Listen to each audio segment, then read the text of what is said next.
kick off. All right, welcome to the October 28th meeting of the Community Preservation Committee. I'm William Eddy, Chairman. Barry? Barry Fradkin, at-large member. Diane Long, Historical Commission. Frank Callahan, at-large member.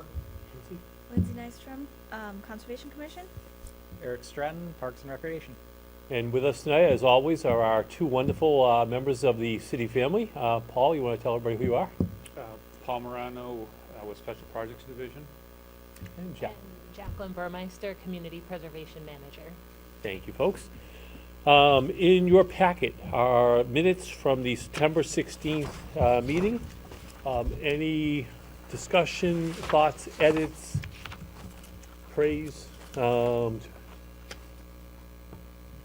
Seeing none on Eric Stratton's motion to accept the minutes. Motion to accept the minutes. Do I have a second? Thank you, Lindsay.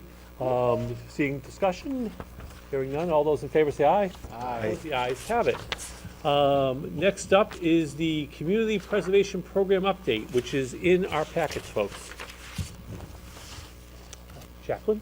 Yeah, so since the last CPC meeting, we have been working simultaneously on pushing forward with the grant agreement execution from the spring pilot round, as well as preparing to open the new round of applications for this fall. So while several pilot round award recipients have decided to move forward with their conditional grant agreements, many have opted to wait until the full agreements are signed. So we've been working with our law department to get these draft agreements hammered out and sent out as quickly as possible. So while we don't have any formal project reports as a result of not having those grant agreements, I have put together a chart for the CPC to track the progress on these projects, both now and in the longer term. I put this example chart in your report, so if you have any feedback on the types of metrics you would like to see in that chart in the future, you could let me know. For now, there's just some notes as to where those projects are at. Additionally, there are going to be project updates that are filled out by the recipients every 3 months as requested by the CPC. Those will also be in your packets as they come in. But as of now, we don't have those. But there is an example of what that sheet will look like as part of your packets as well. So one big project update that has transpired since this packet was sent to you last week has to do with the allocation of our Affordable Housing Trust Fund dollars. The Affordable Housing Trust Fund met last Tuesday, October 22nd, to review and approve funding for those Tier 1 project applications that staff Kazmi went over the last meeting. So all $1.25 million of the CPA award were allocated to those Tier 1 applications, which were selected based on shovel readiness. So a more comprehensive report is being put together by the Affordable Housing Trust Fund, but you could find in your packets now kind of a breakdown of the organizations that applied, as well as the number of dollars they were awarded for each unit. So we are also on track to open the next round of applications, and following the votes on items 6 and 8 tonight, we're going to be ready to go live with the pre-application, hopefully tomorrow. So does anyone have any questions or comments on where we're at? So Jacqueline, can you talk a little bit about, so I see that we have 7 of our pilot round recipients who are under conditional grant agreements, plus we have 1 who's using private funds. Can you talk a little bit about what is, at the end of the day, what, I'm assuming the conditional grant came out of the law department, so I'm a little confused what, can you kind of talk about what the difference is between the conditional grant and what we think will ultimately be the full grant proposal or agreement? Absolutely, through the chair. So the conditional grant agreement came through the Economic Development Department, and this was just a recognition that these funds have been awarded through City Council, so they could, folks could feel safe that those dollars are available. And it really does lay out the conditions that the CPC has identified wanting to see in the final grant agreement. Kind of just saying proceed at your own risk, that if you begin your project and you're not keeping these conditions in mind, then it will ultimately affect your ability to receive the funding back when the grant agreement is signed. So all the conditions that we were able to identify, both through the CPC and other ones that we know are part of the CPA law, were written into these conditional grant agreements. And the idea is that the money cannot be reimbursed to the applicants until those final grant agreements are signed, but it allows them to at least know the conditions under which they can begin work. So let me just have one quick follow-up, and I'll turn it to everyone. So under a conditional grant agreement, the vendor knows that they're not going to be reimbursed until there is a final grant. So essentially, I suppose this is just for those who have the resources, probably our larger programs, that have the resources to continue to expend before they can get reimbursed, are probably folks who can go through the conditional grant, as opposed to a smaller recipient who cannot leave the money out for that length of time.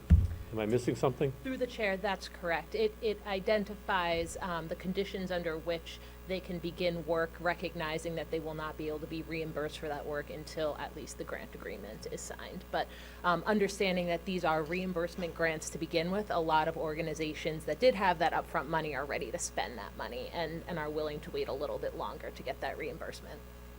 Other questions, folks? Oh, I'm sorry, Eric. Went to No look the wrong It's all right, direction. you're there. looking one way, it's all right. So I did have a question regarding the conditional grant agreements. Is there a timeline for these applicants? I'm just thinking, obviously we awarded these funds or approved these projects, and we want to see them start working on it. There are limitations on things like construction projects once we hit winter. But my concern is, if these drag out longer, through into the spring, at what point can we on our end say, hey, we're going to walk away and award it to someone who is ready to move forward with these projects if there are sticking points that continue to cause problems? Understood. Through the chair, what was done when creating these conditional grant agreements was there is a term that is part of all of these agreements, and the term begins the date of city council approval. When we first talked to each of the awardees about how long we believe the timeline for each project would be, this was before we understood what the timeline for the grant agreement was going to be. The identified timelines for each of those projects was between 12 and 24 months. And that, of course, was assuming that they'd be able to begin relatively soon. What we did in that conditional grant agreement was add another 6 months to that timeline to kind of give them that additional time, understanding that the grant agreement wasn't signed as quickly as we anticipated.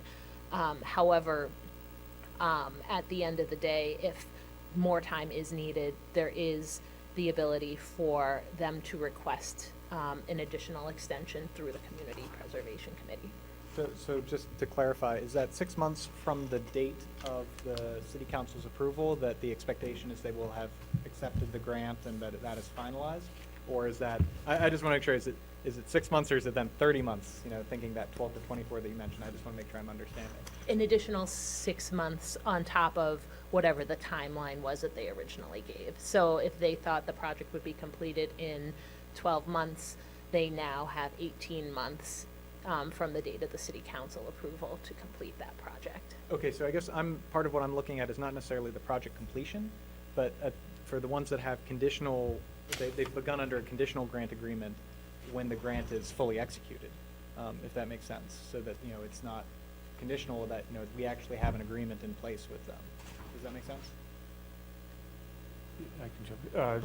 Mr. Chairman, through the chair to Mr. Stratton, I think I understand what you're asking. So the projects that are starting under the conditional agreement, the clock started. Okay. The other projects that are waiting for the actual grant agreement to be finalized and executed, the clock would start once they execute that grant agreement.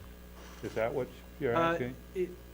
Yes, I think that my concern would be is that if from the time city council approved it, if, we're kind of going back and forth with the applicant for 12 months or however long it runs, my concern is simply that we have money then that we've allocated that's not being used because we're going back and forth. And at some point, I think they need to make a decision, are they going to move forward with this project or not? So, I'll just pull one from the list as an example. I see, we have, Veterans Inc. is waiting for execution of the grant agreement to begin.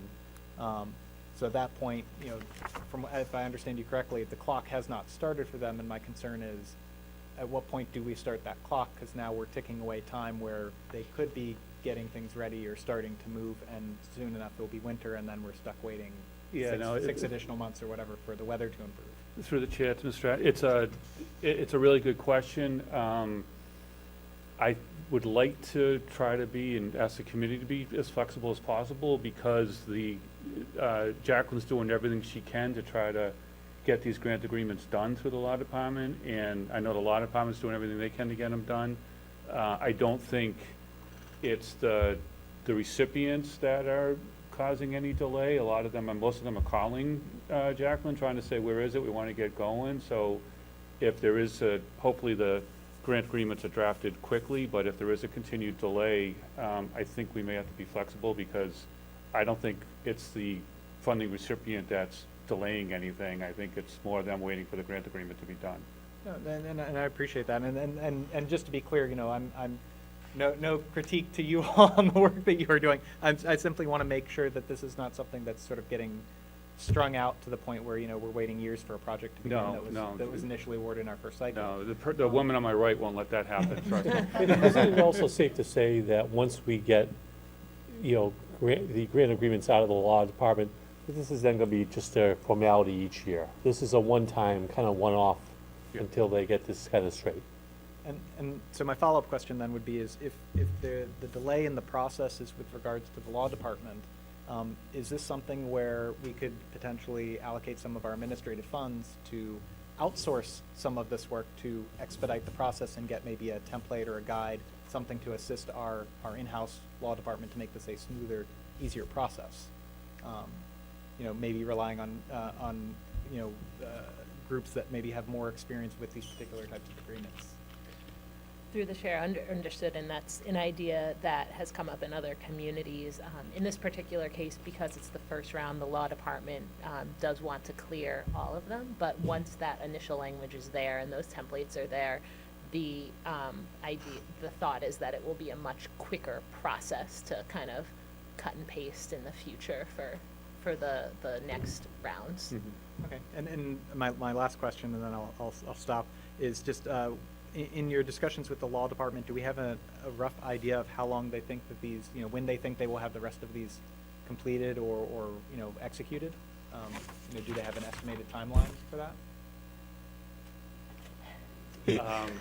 Through the chair. Wait, I wanna see which one of you is Sorry, gonna I'm not answer. trying to I put wanna you see which on one of you is the gonna spot. answer for the law department No. there. And I don't want to put them on the spot. We had a really good meeting with the city solicitor a couple weeks ago, and we think we achieved a lot through that meeting. The difficulty is there's not one template for all projects. You have the different funding categories, that would be a different agreement, and then you have different projects within those agreements, or within those categories. So we're basically trying to create 3 or 4 templates, and then we need to take each project and put the project details in there, including the applicant, the budget, the schedule, the scope of work, and then send it back to the law department for review. But we feel that once we get those 3 templates, things will be rolling, and it won't take too long to finalize each agreement and then get them back out. So hopefully in the coming weeks, we should be there. Okay, yeah, I mean, and then that's sort of just, are we talking weeks, are we talking months, are we talking, like quarters, Weeks. or, so I was just trying to get an idea for scope of time. Sometimes I feel like projects like this can sort of continue to linger, so I was just trying to get an idea for what that would look like. Okay. So, and I think the last thing would just, I just request is that at our next meeting that we have, if we can just continue to get an update on where we are with those. Absolutely. And the sort of expected timelines, I would appreciate that. Sure. Jacqueline, any other updates at this point? You want to wait and go through them as we go through each one? What do you want to do? I believe that on this item, this is what I have. Terrific, thank you so much. Yeah. Next on our agenda, on number 3, is the special application for Pilgrim Church. For those of you, Lindsay, you were with us were you with us for the full vote? On the, so everyone was with us. So as you all will recall, Pilgrim Church was in the pilot round. They were not selected. As I remember, there were some concerns. Well, there's the ongoing concern of inside and outside of a church, which everyone's having statewide on CPA funding. The other was, I believe, the lack of a match, I believe, was also an issue. I believe it was a large 700 or some odd thousand, but it was no match or very little, if I recall. If somebody remembers differently, please remind me, but I seem to recall those were the issues. Jacqueline, is there anyone here to speak on this, or? Through the chair. So I have a little background on the project. So in late September, the CPP received a special application from Grace and Mercy Church, also known as Pilgrim Church. So under certain circumstances as determined by the CPC, you are able to consider an expedited application outside of the standard application cycle. So the CPC can consider a proposal under this application track only if the project meets certain, is CPA eligible, and then also has special criteria that it's meeting. So in this case, the special criteria is that the appropriation of this CPA funding will contribute materially to the likelihood of success for this project. So this designation is applied because the project is the result of an emergency pipe rupture and there's need to get repairs done before the winter. So I've provided the details of the request via email in the CPC's report. In voting to fund this project, we would take the project out of cycle and send it to City Council as soon as possible with the hopes of getting the project under contract quickly.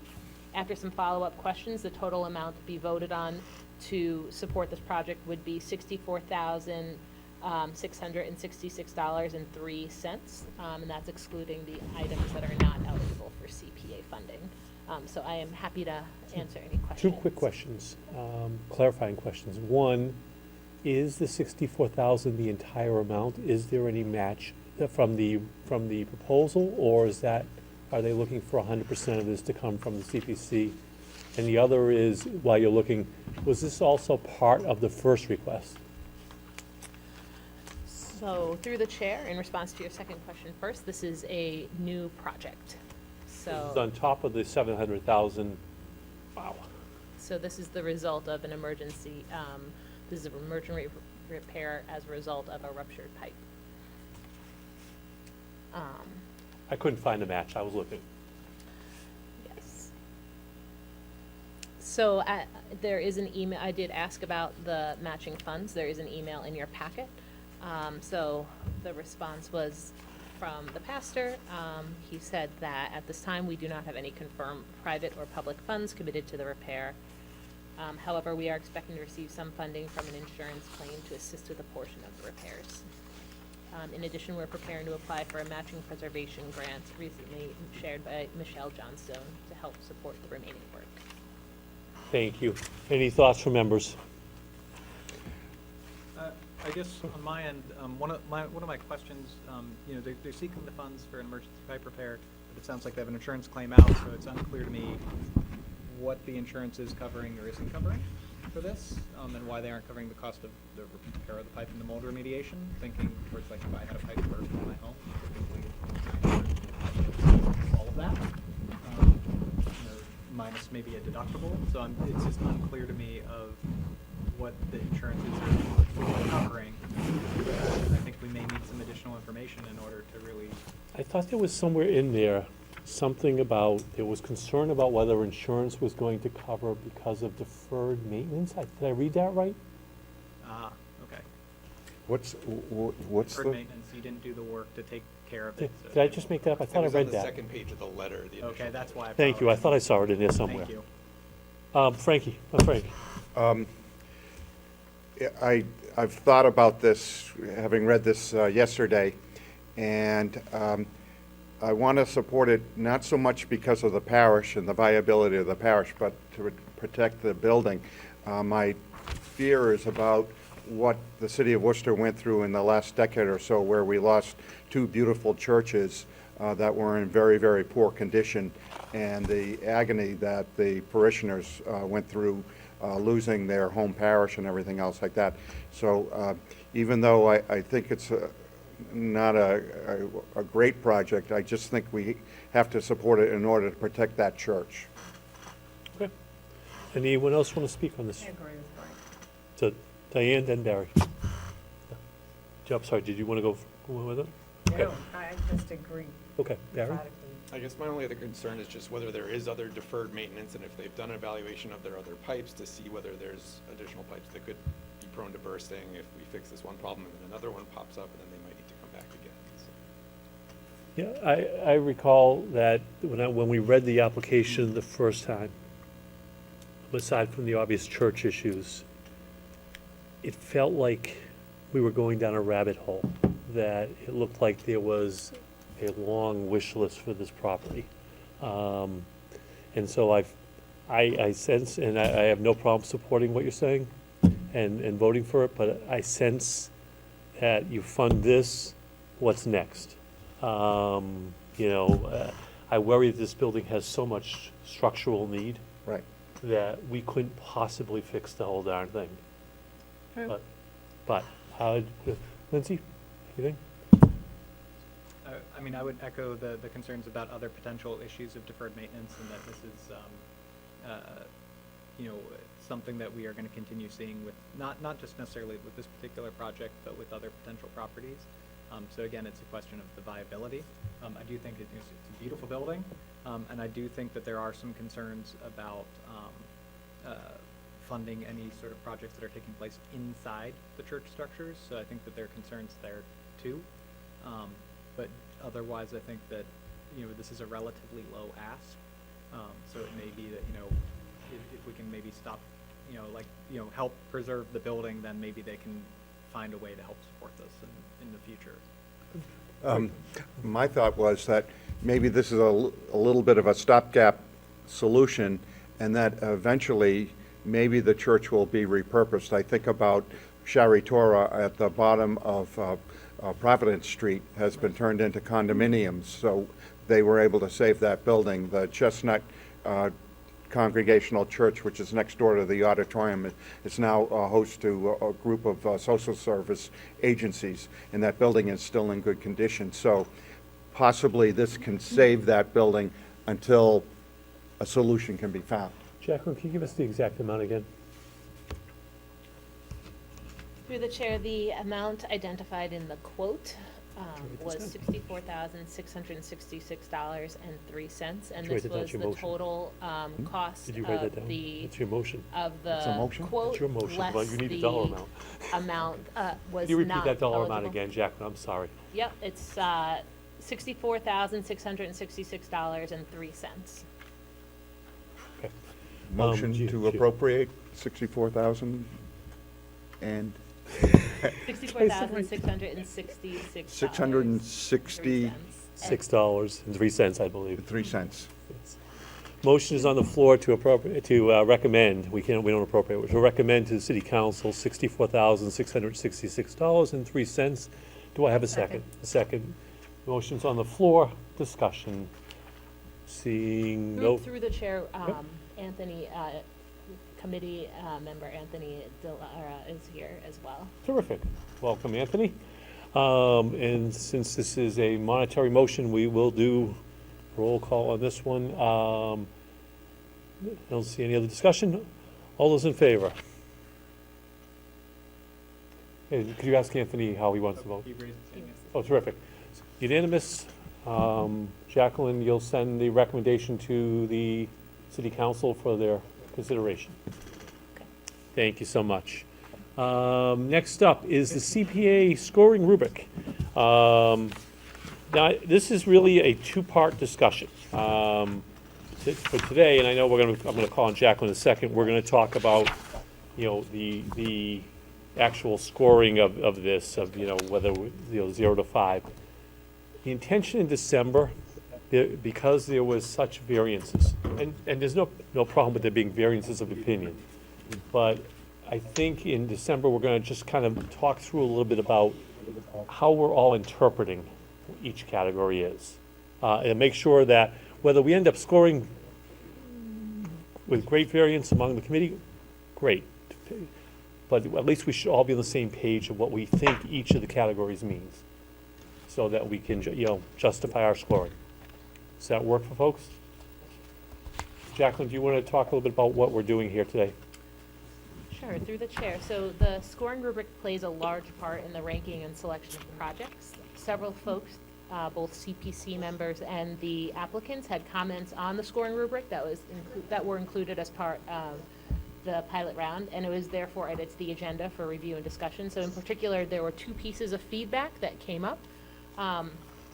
The first one is, well, I'll talk about the second one first, is that the definition of each criterion may have been inconsistently applied by CPC members. So based on this feedback, CPP staff have provided a recommendation that the chair has just discussed about going forward and having a discussion about what those definitions are to each of us. And then the second piece of feedback was to consider reviewing the weight of each criterion, or the maximum number of points an applicant can achieve for each criterion. So that feedback was also part of the packet and up for discussion tonight. So are you asking us to approve the recommendations that are in front of us? Or what exactly is the motion before us tonight? Through the chair, the motion is to update the rubric according to the outcome of your discussion tonight. If any, If if any. there are any changes. So, floor is open. Barry?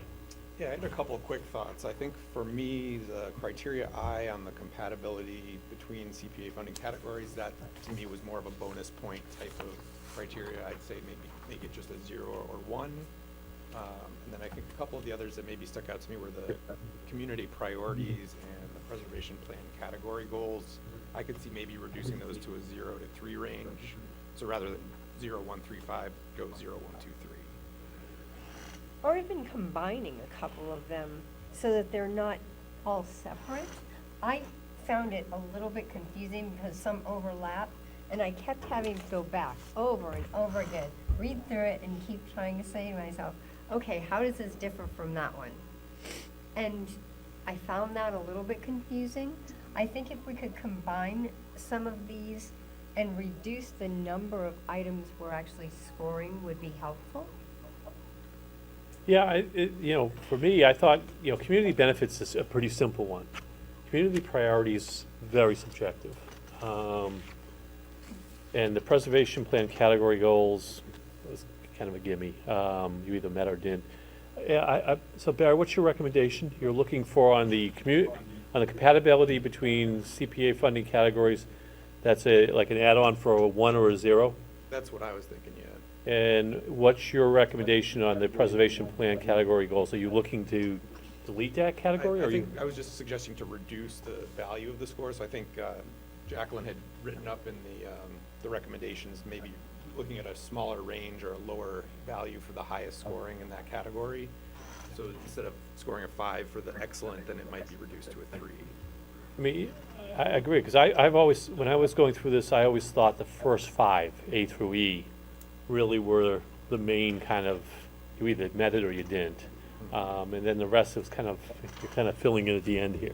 For me, the Definitely H the H came up to a little bit higher level for me just because of the community buy-in piece and where you see letters of support and things like that. That might make That's it a little interesting. more important. So I have a question. Yeah, Anthony, sorry. Yeah, thank you. And I apologize, I can't appear in person tonight. I know these discussions are usually a little bit more fruitful when everybody's there. So through the chair, I have a question for Jacqueline. So are any of these categories prescribed by statute? I know there are certain regulations about elements that a successful application would have, but the specific categories, are they required? Through the chair, that's a great question. None of these categories are required by statute. This was based on several different frameworks that were created by other communities and reflected some of the priorities and values that were identified in the community preservation plan. So the community priorities F and the community preservation plan category goals are the things that were identified by the community as being the priorities for community preservation plan funding or community preservation projects.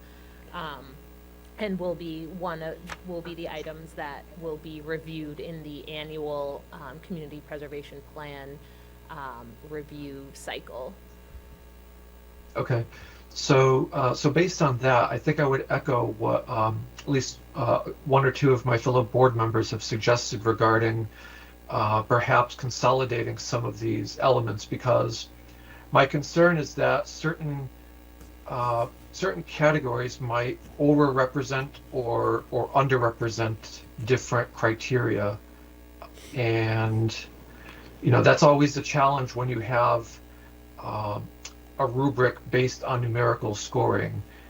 You can have different criteria, but if you start fragmenting across multiple categories, it can overweight something that is generally captured by perhaps one or two categories on their own.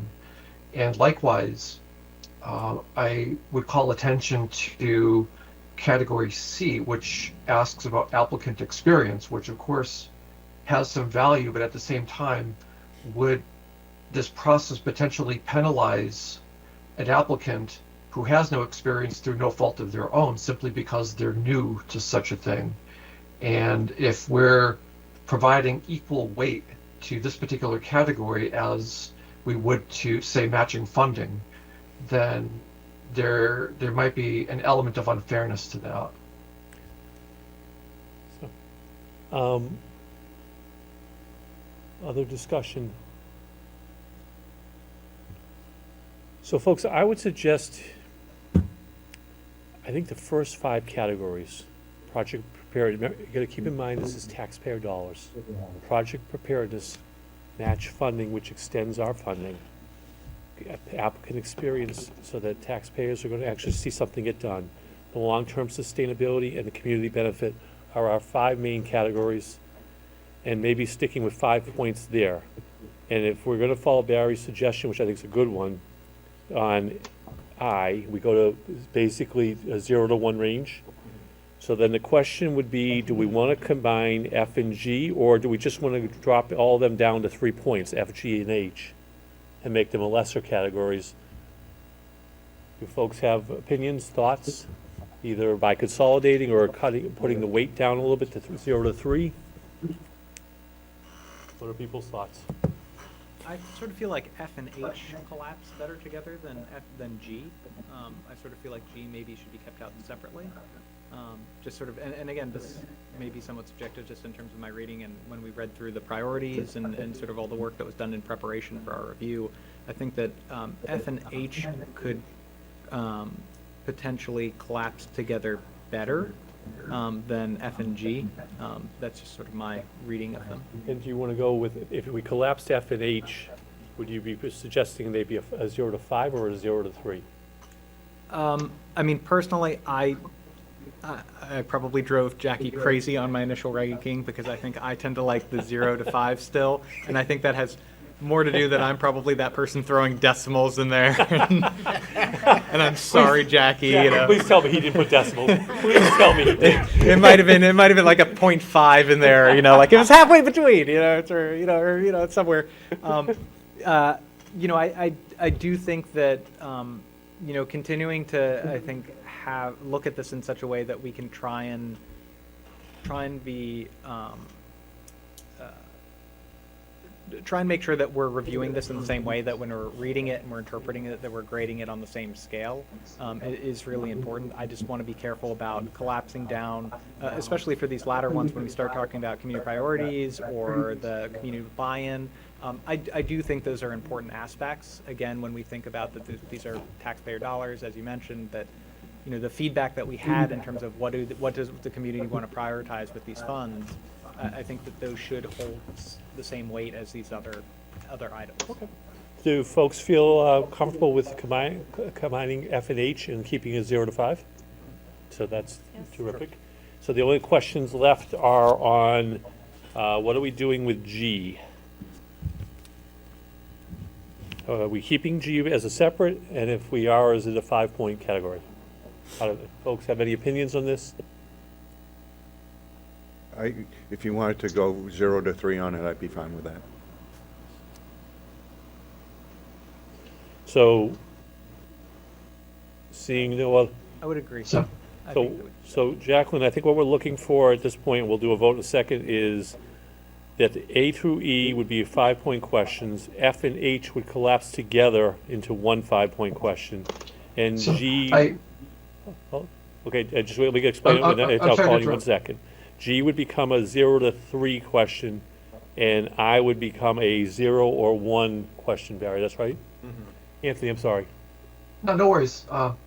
So, to get back to something that I brought up earlier, I think the applicant experience question, I feel as though if it is to remain an independent category, which part of me feels like it's at least potentially correlated to matching funding, if an applicant has the ability to raise significant matching funding, even if they've had little experience on their own for a project like this, that suggests that they're probably capable of executing something like this.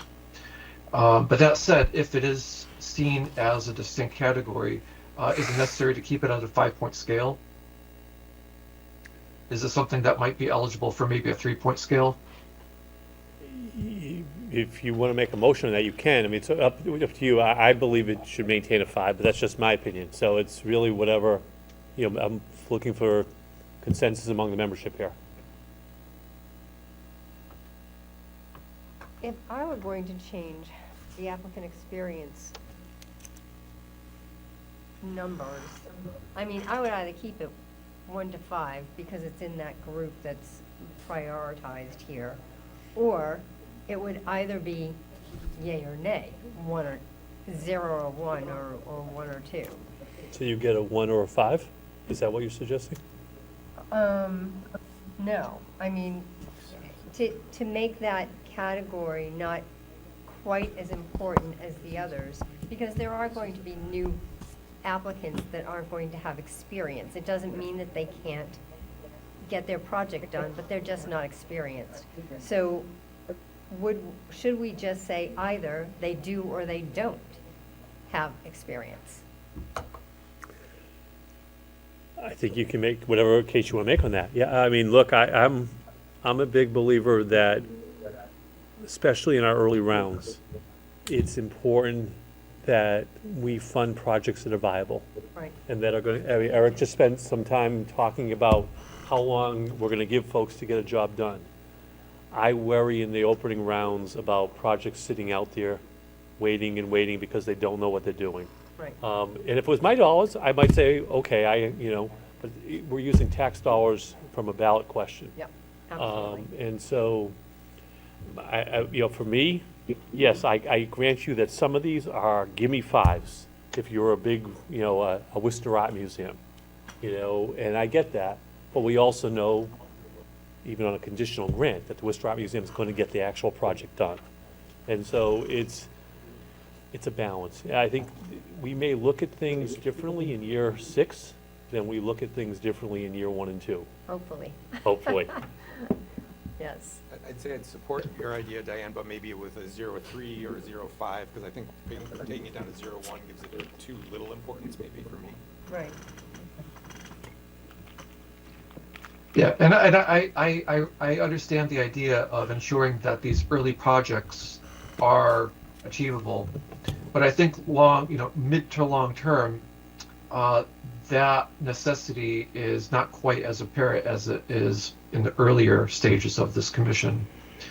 But again, I would like to reiterate that I would not want to see the rubric prejudiced against smaller, newer groups, because there are categories in here that do provide, I think, an advantage to bigger, more experienced, more organized groups that don't necessarily have automatically better or more viable projects. So as time goes on, I would like to see the rubric eventually reflect that. Thank you, appreciate it. And I would remind the committee that in the pilot round, we funded a cemetery project for 18,000 or whatever it was. We funded a $5,000 to a park's stairway. I mean, we funded some really kind of cool little stuff. We funded a Goddard thing that half of us probably couldn't find on the top of that hill. So it's a mix. I would remind you that we did fund a mix. And, you know, we're appropriate, we took chances, where we thought wasn't appropriate, we didn't. I mean, so it really, folks, what do you want to do on this? Because we could go through this all night. So we've made the decision, I think, to combine F and H and make it did we make it a 0 to 3, or did we make that a 5? We did 5 on that one. And we kept G and made it a 3, 0 to 3. Right. And we made I a 0-1. Yeah. So the last question is, are we keeping the first 5 at straight 5 points, or are we making a different change on the applicant experience?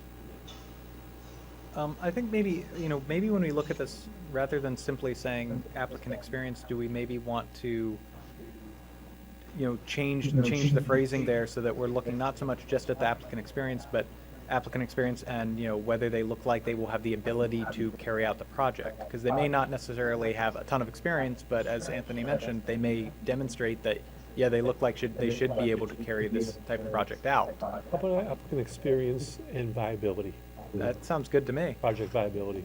Doesn't that already like that. fall into Thank you. some of the other? It does. categories? We are splitting hairs here. Again, maybe absolutely. we're splitting hairs, so, Yeah. I don't know. Yeah, Mr. Paul. Chairman, if I may, when we do an RFP and we rank the experience of the applicant or the bidder, whether it's buying property or developing something, we say applicant's experience or demonstration of a team that has experience, and it could be architects, engineers, a consultant, so that could help with some of the applicants who may not have experience themselves, but again, they can Bring your team demonstrate an experienced team. Makes folks feel better?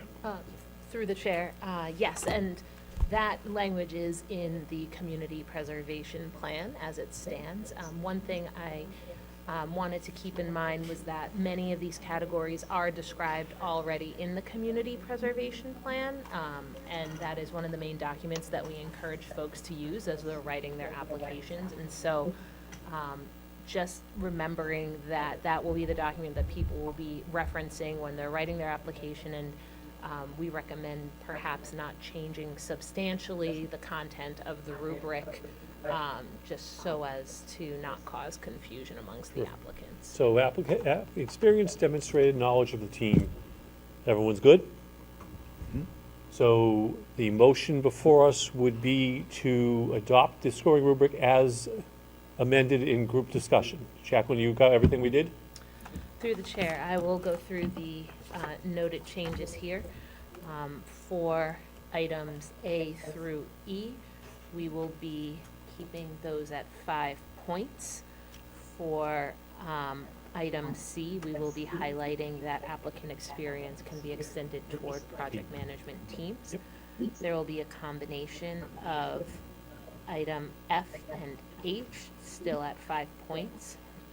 Item G will be reduced to a range of 0 to 3 points, and criterion I will be a 0 or 1 point. On top of your game as always, Jacqueline.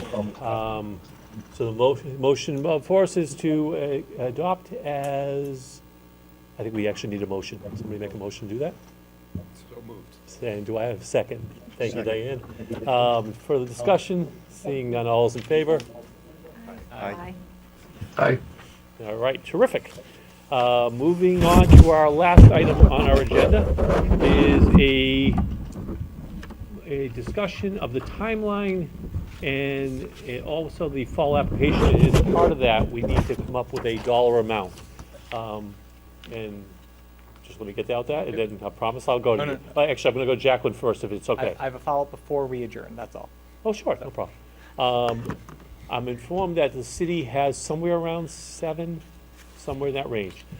After talking to Jacqueline and Paul, our suggestion is that we put, as you recall, last year was 4.6 million. that we do a number of $6 million. That is a significant increase to meet the demand, yet keeps money in case we need it for something. And so it sounds like a good dollar. So the proposal tonight will be, and Jacqueline's gonna talk a little bit about the time frame. I know we've already had a chat about the time frame, is to open the season and the calendar that is in the back of your agenda, and do so with a $6 million price tag. Jacqueline, do you want to add something to that? Through the chair, just kind of going through the timeline. We have updated it based on this meeting and the updates to the scoring rubric being necessary to add to the application packet when it goes out. So after the changes are voted on tonight, we will be able to open the pre-application to the city webpage, hopefully tomorrow. This pre-application is the first step to applying for the CPA funds. It'll be a rolling application. It'll be open until December 3rd. Once a pre-application is reviewed and found eligible, an applicant will receive a link to fill out the full applications. Applicants will have until January 7th to submit the full application, and the CPC will meet next on December 16th for an update on the applications as well as those pilot project progress and any other items that come up between now and then, including the discussion of the rubric criterion. Following the receipt of the applications in January, we'll have our next CPC meeting to perform the initial review of applications, where the CPC will be able to determine which of those applicants you all want to invite to the public hearings. That will occur the week of February 9th. The number of public hearings will be based on the number of applicants that you invite. So following the public hearings, the CPC members will score applications, submitting their final scores to me by the morning of February 16th so that I can compile the report ahead of the February 24th meeting for recommendations. Following the CPC recommendations, CPP staff will send a memo to City Council with the hope of getting approval at a March meeting. Following this, we will have one more meeting in April to have a public hearing on updates to the community preservation plan. Thank you. Do I have any discussion on anything in front of us right now? Seeing none, on Frank Callahan's motion to adopt the official wording here to. Updated fall 2025 application timeline? Thank you, along with a $6 million amount of money to be bid. Do I have a second? Second. Okay, by Eric Strad. Discussion. Seeing none, all those in favor say aye. Aye. Opposed, the ayes have it. That concludes our agenda, but I sense we have something else coming. So I just wanted to return to the project updates for a quick moment. I just wanted to say, Jacqueline, thank you for including the information from the Affordable Housing Trust Fund. I was really pleased to look through this to see that the number of units, based off of what they had applied for the 1.25 million, that was looking at about 25 units at 50,000 a unit, if I recall correctly, or something along those lines, if I'm doing my math correctly. And it looks like the number of units from this list looks like it's 59, so far exceeding that, which is really nice to see. The only other request I think I'd have with that is just in the future, can we also include the accessible units in that spreadsheet as well? But otherwise, that was really great to see that they were able to exceed that sort of target number and so significantly.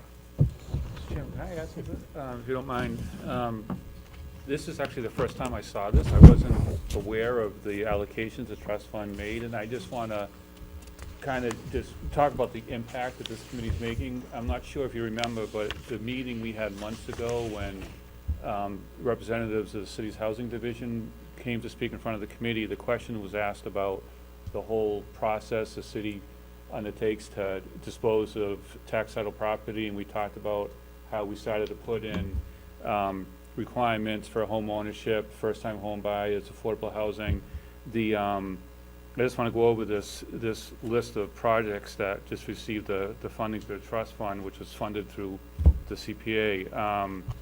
33 Ripley Street and 104 Armory Street, and even 6 Claremont, the second one there. Those were all vacant parcels for years, and on 33 Ripley and 104 Armory, we put the restrictions on for first-time home buyer, affordable, housing, home ownership, and Armour Street's getting 2 units, Ripley Street's getting 1, and then Claremont's gonna be 4 tiny homes for seniors who are transitioning, eventually into permanent housing. And Claridge is actually a vacant house across from Worcester State College, been vacant for years, again, with the affordability restrictions, first-time home buyers. So we're putting restrictions in neighborhoods that are mostly rental, not really predominantly owner-occupied, as well as across from Worcester State on the west side. And now we're making sure that somebody who is within these income guidelines has a chance to have their first house in a beautiful neighborhood on the west side. So thank you so much for the committee for approving the funding to the trust fund, because it's demonstrated right here what the impact it's making. And without this funding, some of these projects that are going on former tax title property wouldn't have happened. Like, this is the key to put it over the top, because trying to do new construction with affordability restrictions without funding tied to it is very difficult. So thank you very much. Thank you for bringing it up, Thank Bob. you. And look, I know we've talked about this before. Pilot round, and there were moments that we were grasping a little bit, trying to figure out exactly where we were going, really produced some terrific results. And really leads us into what will be, I think, a really positive, successful second round. So, yeah, the committee did a hell of a job, and thank you very much for bringing out the details of that on the Affordable Trust Housing. Motion to adjourn? Motion to adjourn. Second, seeing discussion, and we are adjourned. Great job, guys. Good night.